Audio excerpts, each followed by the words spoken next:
شعبہ نے بیان کیا، دوسری سند اور مجھ سے محمد بن بشار نے بیان کیا، ان سے غندر نے، ان سے شعبہ نے، ان سے سلمہ نے کہ میں نے یہ سوید بن غفلہ سے سنا۔ انہوں نے بیان کیا کہ میں نے ابن ابی کعب رضی اللہ عنہ سے ملاقات کی تو انہوں نے کہا کہ میں نے 100 دینار کی ایک تھیلی کہیں راستے میں پڑی ہوئی پائی۔ میں اسے رسول اللہ صلی اللہ علیہ وسلم کی خدمت میں لایا تو آپ صلی اللہ علیہ وسلم نے فرمایا کہ 1 سال تک اس کا اعلان کرتا رہے۔ میں نے 1 سال تک اس کا اعلان کیا، لیکن مجھے کوئی ایسا شخص نہیں ملا جو اسے پہچان سکتا، اس لیے میں پھر حضرت صلی اللہ علیہ وسلم کی خدمت میں آیا۔ آپ صلی اللہ علیہ وسلم نے پھر فرمایا کہ 1 سال تک اس کا اعلان کرتا رہے۔ میں نے پھر سال بھر اعلان کیا، لیکن ان کا مالک مجھے نہیں ملا۔ تیسری مرتبہ حاضر ہوا تو حضرت صلی اللہ علیہ وسلم نے فرمایا کہ اس تھیلی کی بناوٹ، دینار کی تعداد اور تھیلی کے بندھن کو ذہن میں محفوظ رکھ۔ اگر اس کا مالک آ جائے تو علامت پوچھ کے اسے واپس کر دینا، ورنہ اپنے خرچ میں اسے استعمال کر لے۔ چنانچہ میں اسے اپنے اخراجات میں لایا۔ شعبہ نے بیان کیا کہ پھر میں نے سلمہ سے اس کے بعد مکے میں ملاقات کی تو انہوں نے کہا کہ مجھے یاد نہیں رسول کریم صلی اللہ علیہ وسلم نے حدیث میں 3 سال تک اعلان کرنے کے لیے فرمایا تھا یا صرف 1 سال کے لیے۔ صحیح بخاری حدیث نمبر 2426۔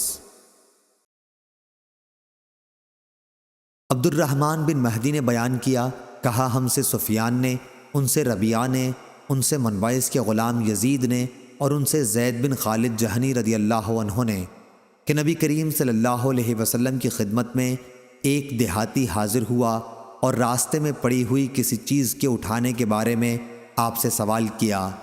آپ نے ان سے فرمایا کہ 1 سال تک اس کا اعلان کرتا رہے، پھر اس کے برتن کی بناوٹ اور اس کے بندھن کو ذہن میں رکھ۔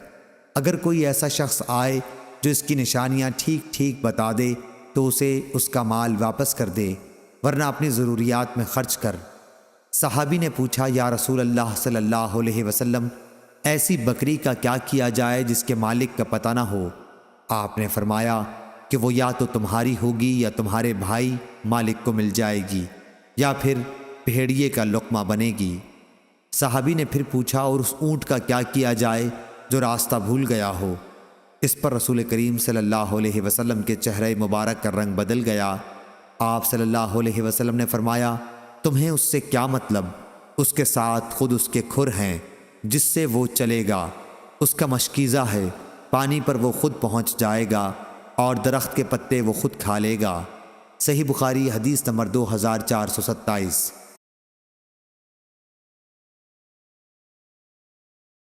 سلیمان تیمی نے بیان کیا، ان سے یحییٰ بن سعید انصاری نے، ان سے منبعث کے غلام یزید نے، انہوں نے زید بن خالد رضی اللہ عنہ سے سنا۔ انہوں نے کہا کہ نبی کریم صلی اللہ علیہ وسلم سے لقطہ کے متعلق پوچھا گیا۔ وہ یقین رکھتے تھے کہ آپ نے فرمایا، اس کے برتن کی بناوٹ اور اس کے بندھن کو ذہن میں رکھ، پھر 1 سال تک اس کا اعلان کرتا رہے۔ یزید بیان کرتے تھے کہ اگر اسے پہچاننے والا اس عرصے میں نہ ملے تو پانے والے کو اپنی ضروریات میں خرچ کر لینا چاہیے، اور یہ اس کے پاس بطور امانت ہوگا۔ اس آخری ٹکڑے کہ اس کے پاس امانت کے طور پر ہوگا کے متعلق مجھے معلوم نہیں کہ یہ رسول اللہ صلی اللہ علیہ وسلم کی حدیث ہے یا خود انہوں نے اپنی طرف سے یہ بات کہی۔ پھر پوچھا، راستہ بھولی ہوئی بکری کے متعلق آپ کا کیا ارشاد ہے؟ آپ صلی اللہ علیہ وسلم نے فرمایا کہ اسے پکڑ لو، وہ یا تمہاری ہوگی جبکہ اصل مالک نہ ملے، یا تمہارے بھائی مالک کے پاس پہنچ جائے گی، یا پھر اسے بھیڑیا اٹھا لے جائے گا۔ یزید نے بیان کیا کہ اس کا بھی اعلان کیا جائے گا۔ پھر صحابی نے پوچھا، راستہ بھولے ہوئے اونٹ کے بارے میں آپ کا کیا ارشاد ہے؟ آپ نے فرمایا کہ اسے آزاد رہنے دو، اس کے ساتھ اس کے کھر بھی ہیں اور اس کا مشکیزہ بھی، خود پانی پر پہنچ جائے گا اور خود ہی درخت کے پتے کھا لے گا، اور اس طرح وہ اپنے مالک تک پہنچ جائے گا۔ صحیح بخاری حدیث نمبر 2428۔ امام مالک نے خبر دی، انہیں ربیعہ بن ابی عبد الرحمن نے، انہیں منبعث کے غلام یزید نے، اور ان سے زید بن خالد رضی اللہ عنہ نے کہ ایک شخص نبی کریم صلی اللہ علیہ وسلم کی خدمت میں حاضر ہوا اور آپ سے لقطہ کے بارے میں سوال کیا۔ آپ صلی اللہ علیہ وسلم نے فرمایا کہ اس کے برتن کی بناوٹ اور اس کے بندھن کو ذہن میں یاد رکھ کر 1 سال تک اس کا اعلان کرتا رہے۔ اگر مالک مل جائے تو اسے دے دے، ورنہ اپنی ضرورت میں خرچ کر۔ انہوں نے پوچھا اور اگر راستہ بھولی بکری ملے؟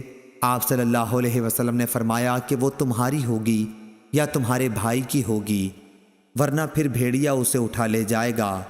صحابی نے پوچھا اور اونٹ جو راستہ بھول جائے؟ آپ نے فرمایا کہ تمہیں اس سے کیا مطلب؟ اس کے ساتھ خود اس کا مشکیزہ ہے، اس کے کھر ہیں، پانی پر وہ خود ہی پہنچ جائے گا اور خود ہی درخت کے پتے کھا لے گا، اور اس طرح کسی نہ کسی دن اس کا مالک اسے خود پائے گا۔ صحیح بخاری حدیث نمبر 2429۔ جعفر بن ربیعہ نے بیان کیا، ان سے عبد الرحمن بن ہرمز نے اور ان سے ابو ہریرہ رضی اللہ عنہ نے کہ رسول کریم صلی اللہ علیہ وسلم نے بنی اسرائیل کے ایک مرد کا ذکر کیا، پھر پوری حدیث بیان کی جو اس سے پہلے گزر چکی ہے کہ قرض دینے والا باہر یہ دیکھنے کے لیے نکلا کہ ممکن ہے کوئی جہاز اس کا روپیہ لے کر آیا ہو۔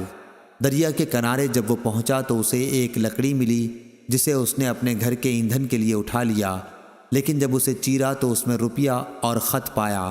صحیح بخاری حدیث نمبر 2430۔ انس رضی اللہ عنہ نے بیان کیا کہ نبی کریم صلی اللہ علیہ وسلم کے راستے میں ایک کھجور پر نظر پڑی تو آپ نے فرمایا کہ اگر اس کا ڈر نہ ہوتا کہ یہ صدقے کی ہے تو میں خود اسے کھا لیتا۔ صحیح بخاری حدیث نمبر 2431۔ زائدہ بن قدامہ نے منصور سے بیان کیا اور ان سے طلحہ نے کہا کہ ہم سے انس رضی اللہ عنہ نے حدیث بیان کی، دوسری سند، اور ہم سے محمد بن مقاتل نے بیان کیا، انہیں عبداللہ بن مبارک نے خبر دی، انہیں معمر نے، انہیں حمام بن منبع نے اور انہیں ابو ہریرہ رضی اللہ عنہ نے کہ نبی کریم صلی اللہ علیہ وسلم نے فرمایا، میں اپنے گھر جاتا ہوں، وہاں مجھے میرے بستر پر کھجور پڑی ہوئی ملتی ہے، میں اسے کھانے کے لیے اٹھا لیتا ہوں، لیکن پھر یہ ڈر ہوتا ہے کہ کہیں یہ صدقے کی کھجور نہ ہو تو میں اسے پھینک دیتا ہوں۔ صحیح بخاری حدیث نمبر 2432۔